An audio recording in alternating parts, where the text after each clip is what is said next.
What's going on, guys? Rods Over Bricks. So we've got a K'Nex motor and a $4 forward and backward RC car from Five Below. I actually got it on sale for I think $3.35. It's just one of those typical ones that you always find. So anyways, we're going to go ahead and take it out of the package, see what we've got here. And I'm really hoping that the circuit board inside this car is really small, being that it only has forward and backward. It does not have steering. We're going to go ahead and pull the body off, and I forgot there's a couple of wires attached. And yep, that circuit board's really nice and tiny, so we're just going to make note of which wires go where. Go ahead and unscrew the circuit board. I've already clipped off the wires, and that's all we needed out of that. The next step is we're going to lay out all of our goodies and try to get all this together inside the K'Nex motor. So first off, we're going to empty out the K'Nex motor. It's tested and working. Go ahead and get our screws out.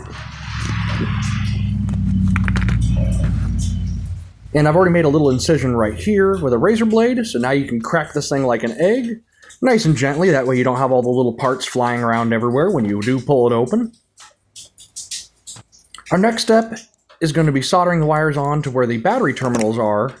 That way we could use that little switch to reverse the direction when we choose to go forward or backward on the remote, and carve out these little braces inside there. Our circuit board is going to fit somewhere inside there like this, and our 14500 battery is going to fit in there like that. So I've already cut these out. I use an X-Acto knife. A Dremel would be a lot better. And here's where I attach the wires. It's going to the positive and negative terminals on the circuit board. And with these small of wires, if you don't have wire strippers, just go ahead and light it on the end with a lighter for a second and pull, and you have yourself nice, clean, stripped wires. So with everything soldered in, I'm just going to make sure it works, and it does. So we're looking good there. Now essentially the battery pigtail just goes on the plus and minus what came off the RC car, and what used to go to the motor inside the RC car now goes to the positive negative battery terminals inside the K'Nex motor, and now it's working. So now we have to kind of cram all this stuff into that little space, which is never the most fun, so it just kind of loops around and just kind of jiggle it around. It'll eventually fit. And you leave out these two wires, that way you can charge it, and here's what we have at the end. So I'm pressing on the remote control, and now I can switch the direction. That way if you want something to go forward or backward, depending on the left or right switch on the remote control, you can do it that way. Now our next step is to clean up the little battery cover, remove that screw, pull out the little metal spring and plate.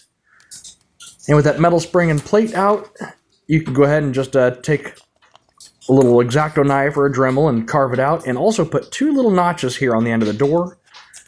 Now these notches were done terribly. I just did them with a pair of side cutters, so it kind of stretched out the plastic and changed the color, but you get the point.